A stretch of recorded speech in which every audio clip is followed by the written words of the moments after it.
Kenapa kamu larang pasukan bakar api? Amr cuma jawab, pokoknya keputusan saya nggak boleh ada api. Intinya itu. Umar ini sudah gatal tangannya. Ini orang baru masuk Islam, terus kemudian macam-macam nih. Tapi dia kontrol, datang ke Abu Bakar. Abu Bakar, apa yang kita harus lakukan? Amr ini baru masuk Islam kemarin, sekarang mimpin kita perang, larang pasukan bakar api. Orang semua kedinginan. Maka waktu dia disuruh salah satu prajuritnya datangkan air untuk mandi, dingin. Kata Amr, saya nggak mau mandi, saya tayammum. Begitu dia bilang, di depannya Umar. Ada Umar situ. Umar bilang, bagaimana hai Amr, kau bisa tayammum sementara ada air? Dia bilang, saya tayammum. Nggak mungkin saya mandi dengan air dingin ini. Umar sudah gergetan nih. Semua ini teman-teman merasa sahabat sempat ganjal dalam hatinya. Bukan cuma Umar ya, tapi yang berani bantah Amr, Umar. Yang lain diam semua. Bawa yang sudah ada depan mata saja, tawanan bawa pulang. Sama harta rampasan perang. Sudah. Muslimin pulang akhirnya, patuh pada saat itu. Kepemimpinan itu berlaku kapan? Keluar dari Madinah sampai ke Madinah kan gitu. Begitu tiba di Madinah, Umar bin Khattab sudah tahu ini lepas kepemimpinannya. Datang ke Nabi SAW. Ya Rasulullah, ada kejadian yang luar biasa nih.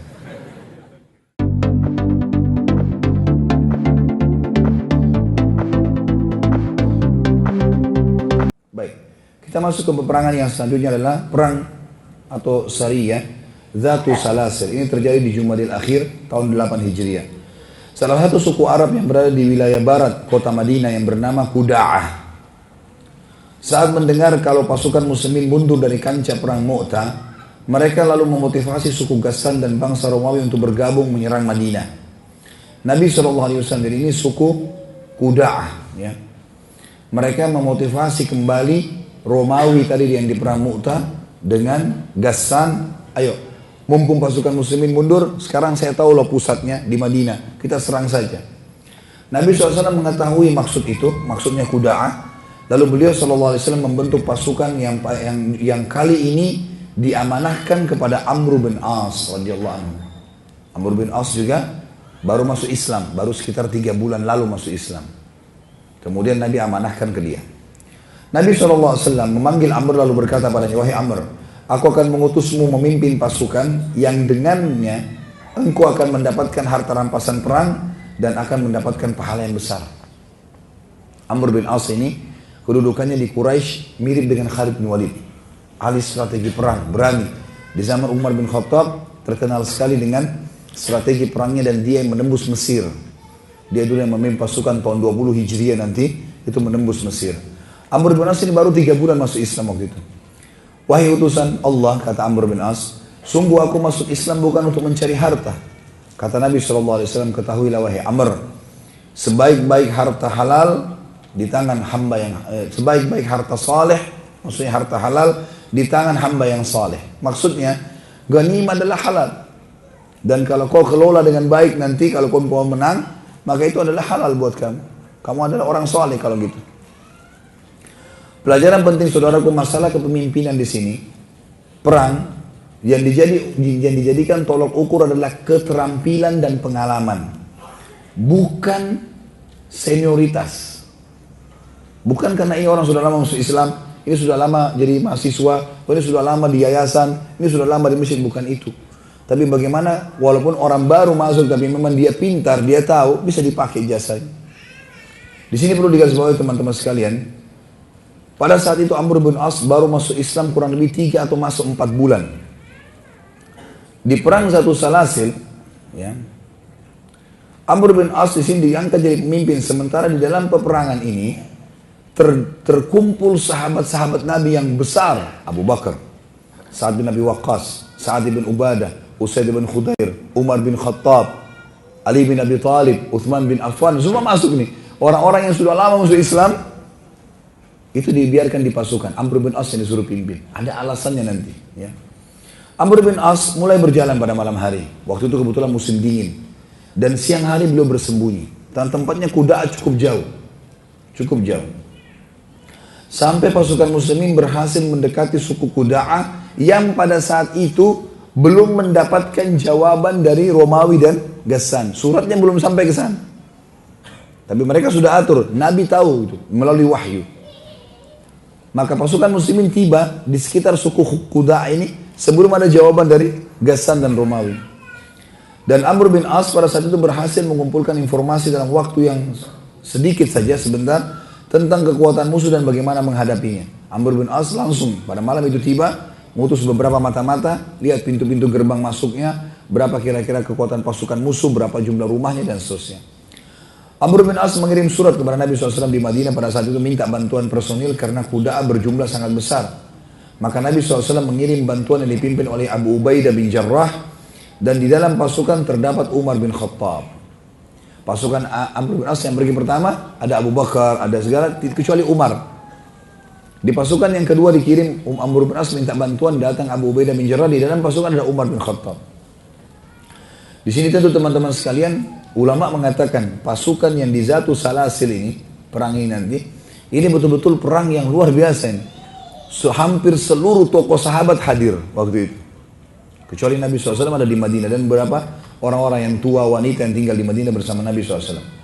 Sebelum Abu Ubaidah bin Jarrah berangkat meninggalkan Madinah, Nabi SAW menitip pesan padanya. Jangan berselisih dengan Amr bin As dalam hal apapun. Dia pemimpin, kau pemimpin. Tapi kalau dia minta mengalah, kau harus mengalah. Saat kedua pasukan bertemu dan tiba waktu sholat, Abu Ubaidah ingin menjadi imam. Amr mendatangi dan berkata, wahai Abu Ubaidah, engkau adalah pasukan tambahan untuk memperkuat pasukan inti bersamaku. Aku pemimpin kalian. Abu Ubaidah bin Jarrah waktu itu lebih senior, bacaan Qur'annya lebih banyak, hafal Qur'an. Amr bin As masih baru 3-4 bulan masuk Islam. Belum hafal Al-Quran, masuk baru beberapa ayat ya istilahnya. Maka Abu Ubaidah bin Jarrah lebih senior dan tahu kalau Amr bin As baru masuk Islam sekitar 4 bulanan.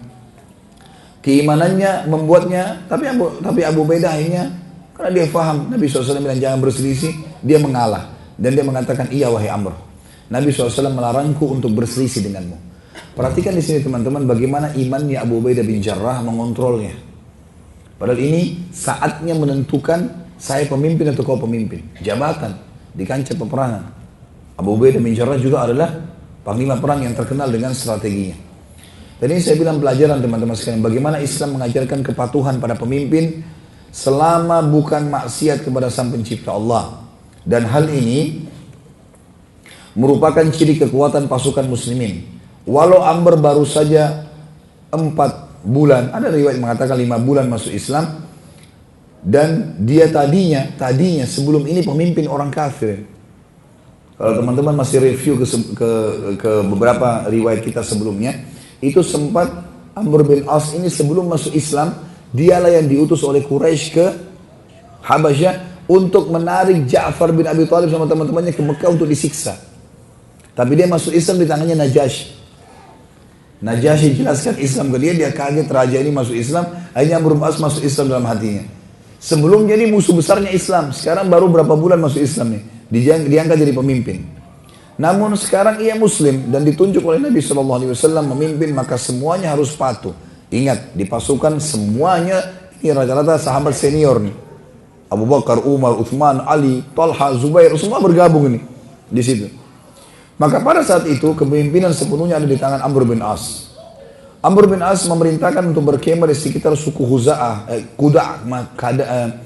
Quda'ah ya. Pada malam hari sebelum penyerangan. Dan pada saat itu sangat dingin sekali. Amr bin As mengeluarkan instruksi, tidak boleh ada api. Lagi musim dingin. Ini di padang pasir. Dingin sekali. Musim dingin teman-teman. Kalau kami waktu masih di Madinah dulu. Karena Madinah daratannya datar. Mekah kan gunung-gunung. Masih tidak terlalu dingin. Kalau Madinah dingin. Kadang-kadang bisa sampai 5 derajat, 4 derajat di musim dingin. Kalau di padang pasir ini bisa di bawah 0 derajat. Karena lebih terbuka, nggak ada bangunan sama sekali. Di musim dingin, biasanya pasukan menghangatkan diri dengan bakar api. Mereka duduk di sekitar api, mereka tidur di sekitar situ. Tapi Amr bin As malam itu perintahkan, tidak boleh ada api. Sahabat Nabi mulia Umar bin Khattab, ini sahabat Umar bin Khattab tahu siapa Amr. Amr ini musuh Islam dulu. Gitu. Masih terbawa dengan pikiran itu. Ini apa urusannya Amr ini mau larang bakar api? Umar datang, hai Amr, kenapa kamu larang pasukan bakar api? Amr cuma jawab, pokoknya keputusan saya nggak boleh ada api. Intinya itu. Umar ini sudah gatal tangannya. Ini orang baru masuk Islam, terus kemudian macam-macam nih. Tapi dia kontrol, datang ke Abu Bakar. Abu Bakar, apa yang kita harus lakukan? Amr ini baru masuk Islam kemarin, sekarang mimpin kita perang, larang pasukan bakar api. Orang semua kedinginan. Apa kata Abu Bakar? Wahai Umar, Rasulullah SAW tidak pilih dia dan meninggalkan kau dan aku, kecuali Nabi lebih tahu. Patuh. Umar bilang, baiklah. Malam itu dengan hikmah Allah, Amr bin As junub. Gitu kisahnya. Junub nih. Pagi hari menjelang subuh, kan dia kalau panglima perang, dia yang jadi imam. Maka waktu dia disuruh salah satu prajuritnya datangkan air untuk mandi, dingin. Kata Amr, saya nggak mau mandi, saya tayammum. Begitu dia bilang, di depannya Umar. Ada Umar situ. Umar bilang, bagaimana hai Amr, kau bisa tayammum sementara ada air? Dia bilang, saya tayammum. Nggak mungkin saya mandi dengan air dingin ini. Umar sudah gergetan nih. Kata lagi, Abu Bakar, masa bisa tayammum ada air? Ya hai Umar, Rasulullah tidak pilih dia. Kecuali dia pasti lebih baik. Dengar, patuh. Baiklah. Apa boleh buat? Gitu kan? Udah. Kedua kejadian ini teman-teman sekalian, poin ini penting, nanti jadi hukum syar'i ya. Semua ini teman-teman merasa sahabat sempat ganjal dalam hatinya, bukan cuma Umar ya, tapi yang berani bantah Amr Umar, yang lain diam semua. Tapi ganjil, ini imam lagi junub. Gimana? Tayammum, ada air gitu kan. Tayammum lagi musim dingin ya, cuma wajib pat. Umar waktu itu sebenarnya dalam kondisi marah tapi hanya ikut sholat. Baiklah. Ringkas cerita, habis sholat teman-teman sekalian, habis subuh, Amr bin As memberikan instruksi. Dia mengatakan, wahai saudara-saudaraku, pagi ini, subuh ini kita akan menyerang, gitu kan? Kita akan menyerang, dan saya perintahkan agar setiap kalian bersama dengan temannya. Pilih satu teman, selalu bersama dia. Pokoknya jangan terpisah. Harus tahu temannya, karena gelap. Gak ada sama sekali yang kelihatan. Maka harus saling pegang. Tangannya saling pegang. Yang satu saling pegang kanan sama kiri misalnya. Dan yang satu pegang pedang. Serang musuh nanti. Maka semua sepakat pada saat itu. Dan akhirnya Amr bin As memecihkan takbir. Pada saat sudah dekat dengan pintu gerbang suku ini. Dan menyerang tiba-tiba. Dengan serangan ini teman-teman sekalian, ternyata betul. Muslimin berhasil mengalahkan suku Quda'ah. Dan suku Quda'ah sempat berserakan dalam pasukan itu. Dari perkampungan mereka keluar semua. Karena mereka tidak sangka diserang. Mereka pun belum tahu siapa yang nyerang ini pada saat itu. Pada saat pasukan muslimin mengejar yang berlarian, Amr bin As keluarkan instruksi lain lagi. Jangan ada yang kejar musuh. Cukupkan dengan tawanan yang ada saja. Salah satu hal yang Nabi SAW bolehkan pasukan muslimin kalau sudah berhasil mengalahkan musuh, berserakan, kejar. Maksimal, tangkap sebagai tawanan. Itu salah satu ajaran Nabi SAW. Amr bin As ini keluarkan instruksi. Nggak boleh. Jangan. Cukup yang ada saja. Yang lari biarin aja. Di sini Umar marah lagi. Ini kenapa? Wahai Amr, kenapa kau larang orang-orang ambil? Pokoknya instruksi saya jangan. Selesai. Bawa yang sudah ada depan mata saja, tawanan, bawa pulang. Sama harta rampasan perang. Sudah. Muslimin pulang akhirnya, patuh pada saat itu. Pada saat tiba di Madinah, perlu kita garis bawahi ya, kepemimpinan itu berlaku kapan? Keluar dari Madinah sampai ke Madinah kan gitu. Begitu tiba di Madinah, Umar bin Khattab sudah tahu ini lepas kepemimpinannya. Datang ke Nabi SAW. Ya Rasulullah, ada kejadian yang luar biasa. 3 masalah fatalnya Amr. Ada apa ya Umar? Depan pasukan belum bubar nih. Kan pasukan kalau tiba datang di masjid dulu lapor ke Nabi baru bubar ke rumah gitu. Langsung Umar turun dari kuda, ya Rasulullah sudah habis kepemimpinannya sekarang. Ini 3 masalah dia buat. Yang pertama dia larang muslimin bakar api. Pak, dingin. Nggak ada bisa tidur malam itu. Maka Nabi SAW tanya, oh ya Amr, kenapa kau lakukan itu? Ya Rasulullah, suku kuda ribuan orang. Kita cuma berapa orang? Kalau kita bakar api malam itu dan ketahuan, habislah pasukan. Maka kita sabar kedinginan dan dengan musim dingin seperti itu, rasa ngantuk hilang. Pasukan juga akan siap untuk berperang besok. Maka saya lakukan itu ya Rasulullah. Kata Nabi SAW kepada Umar, hai Umar, Amr benar.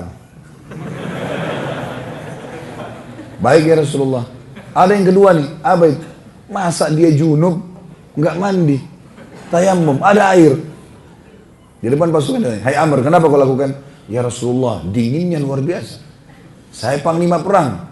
Kalau saya mandi, bisa mati gara-gara air. Dingin luar biasa, bisa Anda tanya semua pasukan, memang sangat dingin. Gak ada hangat sama sekali, saya bisa mati, maka saya tayammum. Kata Nabi SAW kepada Umar, hai Umar, Amr benar. Ada lagi ya Rasulullah. Pada saat kami lagi serang musuh, lagi berserakan nih, kemudian dia larang tangkap musuh, suruh bawa saja yang ada. Kenapa hai Amr? Ya Rasulullah, masih gelap, kita sudah menang, target kita menyerang mereka berhasil. Kalau kita serang, kejar mereka dan keluar dari perkampungan mereka itu, kelihatan jumlah kita. Saya menyuruh pasukan masing-masing pegang satu orang satu. Berapa jumlah kita, berapa jumlah kuda. Ini sudah banyak tawanannya. Harta perangnya banyak. Banyak ditawan banyak ratusan orang pada saat itu. Sudah banyak, sudah cukup dengan ini. Agar tidak terbongkar dan target kita sampai. Dan waktu itu sudah tersebar berita karena takdir kami muslimin yang nyerang, maka sudah sampai pada target. Kata Nabi SAW kepada Umar, betul Amr, hai Umar. Ya. Di sini teman-teman sekalian pelajaran yang luar biasa. Perlu digarisbawahi bahwa selama Rasulullah SAW masih hidup, maka hukum di tangan beliau dan perilaku sahabat yang dihakimi oleh Nabi SAW menjadi hukum. Hal ini berlaku pada keadaan kita sekarang, tidak berlaku pada keadaan kita sekarang. Karena Nabi SAW telah wafat dan agama juga dan Al-Quran sudah sempurna. Maka tidak bisa seseorang memposisikan diri seperti Nabi SAW sehingga dia semaunya sendiri. Ya. Karena di sini Nabi SAW hukum syar'i, ya, menyampaikan hukum syar'i. Pada peperangan tersebut terbunuh puluhan suku Qudaa dan tertawan puluhan yang lainnya, ratusan yang lainnya. Sementara tidak seorang pun dari muslimin yang mati dan jadi korban, kecuali satu orang sahabat yang juga hanya terluka kecil dan sembuh beberapa hari kemudian. Inilah kiprah Amr bin As radhiyallahu anhu yang berhasil menjalankan misi Nabi SAW dalam kemenangan. Harta rampasan perang juga tidak ada satu harta rampasan perang maksimal, diambil semua, unta-unta, kambingnya, suku ini diambil semua, harta dibawa, tawanan juga dibawa. Dan ini menandakan satu strategi perang yang luar biasa. Dan akhirnya setelah kejadian tersebut, Umar bin Khattab menjadikan di zaman khilafahnya Amr bin As sebagai panglima perang. Karena strategi yang diketahui oleh sahabat ini. Kemudian kita masuk ke Sariyah Juwainah. Karena ini saya kejar target untuk bahasan kita ke depan, insya Allah sudah pembebasan kota Mekah. Ini adalah perang yang lain disebut dengan perang Khabat. Khabat ini nama pohon sebenarnya. Ini terjadi di bulan Rajab tahun 8 Hijriah.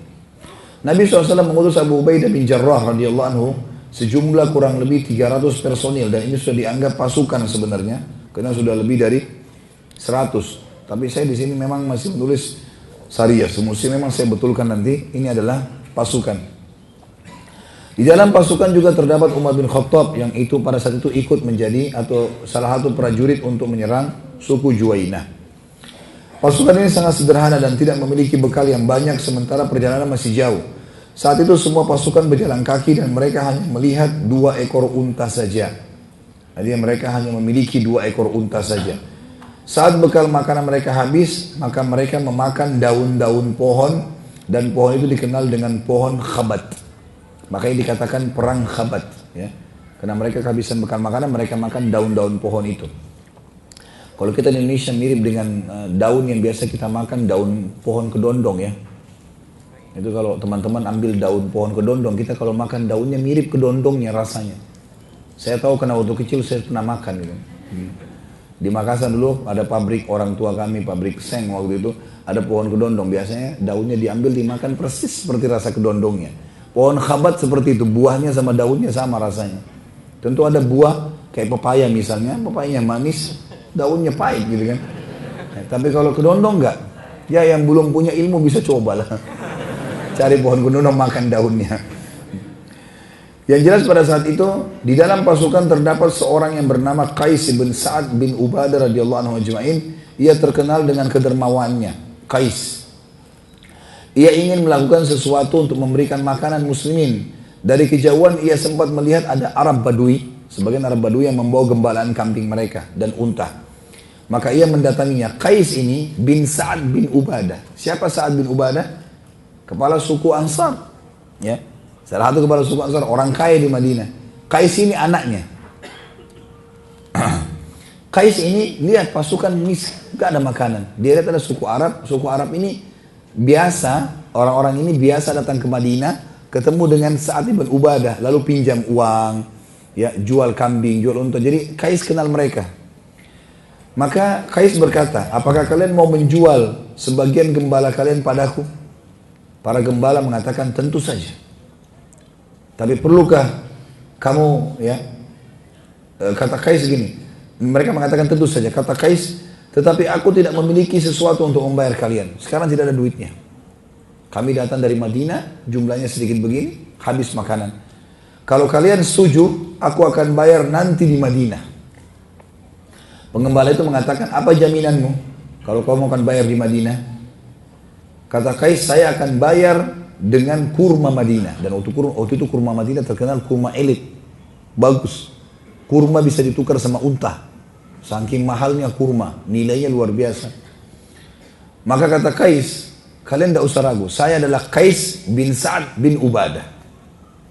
Orang-orang ini tahu siapa Sa'ad bin Ubadah. Maka para pengembala mengatakan, baiklah, ambil saja sesukamu, karena nasabmu kami tahu, gitu kan. Qais mendatangkan beberapa saksi dari sahabat, diantaranya Umar bin Khattab pada saat itu, yang Qais mengatakan, kesinilah, berikan kesaksian kepada para pengembala ini, kalau nanti di Madinah saya akan bayar, gitu kan. Perlu digarisbawahi, Qais ini sebenarnya orang miskin, Sa'ad bin Ubadah kaya, ayahnya, gitu. Ada orang begitu, ayahnya kaya, anaknya biasa memang, gitu kan. Maka para pengembala mengatakan, kami akan kasih. Umar bin Khattab waktu dengar itu, dia bilang, hai Qais, jangan kau lakukan. Kau miskin. Ayahmu Sa'ad memang kaya. Belum tentu ayahmu bayarkan. Kalau kita mati semua ini gimana? Sampai ke Madinah siapa yang mau beritakan? Gak ada sesuatu, gak ada juru tulis, gak ada apa-apa. Lalu Umar bilang, kata Umar kepada para pengembala, jangan kalian kasih. Qais ini orang miskin. Gak perlu. Ini orang-orang bisa makan daun, nggak apa-apa. Para pengembala mengatakan, karena mengenal Qais ini adalah anaknya Sa'ad bin Ubadah yang biasanya mereka transaksi dengan Sa'ad, dan Sa'ad orangnya kaya. Mereka bilang mustahil orang seperti Sa'ad tidak membayar untuk anaknya. Maka akhirnya terjadilah pada saat itu transaksi jatuh tempo. Ya. Nanti dibayar. Setiap hari sampai hari ketiga, Qais menyembelih setiap hari seekor unta. Setelah 3 hari, Umar penasaran dan melaporkan pada Abu Ubaidah bin Jarrah kalau Qais tidak menggunakan hartanya membeli unta tersebut dan membeli dengan harta ayahnya tapi belum izin sama ayahnya. Maka Abu Ubaidah bin Jarrah pun akhirnya melarang Qais melanjutkan niatnya. Karena kehabisan makanan maka pasukan sempat kelaparan, dan pada saat itu Allah yang Maha Suci memberikan seekor mukjizat, sebuah mukjizat, yaitu seekor ikan paus yang sangat besar. Terdampar di pinggir lautan yang mereka lewati. Dari kejauhan pasukan menyaksikan kehitaman yang sangat besar di tepi Laut Merah, sampai-sampai mereka melihat, ya, sesuatu yang hitam. Kalau dari jauh, ya, mereka melihat sesuatu yang hitam yang sangat besar yang bisa digambarkan seperti ada sebagian atau seperempat dari pasukan perang. Itu saking besarnya gitu. Maka setelah mendekat mereka kaget, mereka melihat itu adalah seekor ikan yang sangat besar terdampar dan sudah mati. Maka para sahabat pun berkemah di sekitarnya selama sebulan. Dan dari tempat itu mereka membentuk pasukan untuk menyerang Juwainah dan berhasil. Dari sekitar ikan itu mereka berkemah, akhirnya mereka jadikan itu makanan mereka. Dari situlah dipecah-pecah pasukan lalu diserang suku Juwainah dan berhasil. Abu Ubaidah bin Jarrah waktu itu radhiyallahu anhu ingin mengukur besarnya ikan paus tersebut. Maka ia memerintahkan agar 5 orang sahabat laki-laki dari pasukan agar memasuki lubang matanya ikan tersebut, dan mereka masih terlihat kecil. Lubang matanya ikan itu saking besarnya, 5 sahabat saling bersusun satu sama yang lain, belum bisa menjangkau tulang matanya ikan itu. Saking besarnya. 5 orang, bayangkan kalau saat anggaplah standar 160 tinggi orang. Ya. Kalau dikali 5 itu tinggi sekali. Abu Ubaidah pada saat itu juga menyuruh agar prajurit yang poster tubuhnya tinggi, yang tadi, Qais. Kebetulan di pasukan Umar bin Khattab tinggi ya. Cirinya kalau dulu di atas kuda kakinya sampai di tanah. Tapi ternyata Qais lebih tinggi lagi. Qais tadi ini anaknya Sa'ad lebih tinggi lagi. Maka setelah diukur tingginya ternyata dia lebih tinggi dari Umar. Kata Abu Ubaidah, wahai Qais, berdirilah di atas untamu. Unta dia berdiri di atasnya. Unta sudah tinggi, Qais juga tinggi. Qais itu bisa mencapai 2,5 meter mungkin. Kalau orang dulu di atas kuda kakinya sampai di tanah 2 meter lebih. Umar bin Khattab ini lebih tinggi. Naik di atas unta, disuruh lewat di antara tulang rusuknya ikan itu. Dan ternyata Qais dan untanya masih terlihat kecil. Ya. Abu Ubaidah bin Jarrah lalu pada saat itu menyuruh agar pasukan menikmati makanan tersebut, mengirim pasukan lalu mengumpulkan semua rampasan perang di situ, lalu kemudian memotong sebagian daging tadi dan membawanya ke Madinah. Pada saat tiba di Madinah, mereka menceritakan pada Nabi SAW dan Nabi mengatakan itulah karunia Allah yang Allah karuniakan kepada kalian. Masih ada nggak sisanya? Mereka masih bawa dagingnya. Maka para sahabat pun menghidangkan untuk Nabi SAW dan beliau memakannya. Ini akhir bahasan kita sebelum terjadi pembebasan kota Mekah, teman-teman sekalian, dan beberapa sariyah atau pasukan yang diutus Nabi SAW, dan ini akhirnya berhasil dengan ini, termasuk yang terakhir tadi, peperangan yang dipimpin untuk menghancurkan atau melawan suku ya. Yang terakhir ini membuat Mekah akhirnya terbuka pada saat itu. Sudah mulai terbuka, dan nanti kita akan bahas pertemuan akan datang khusus masalah perang pembebasan kota Mekah. Allahu a'lam.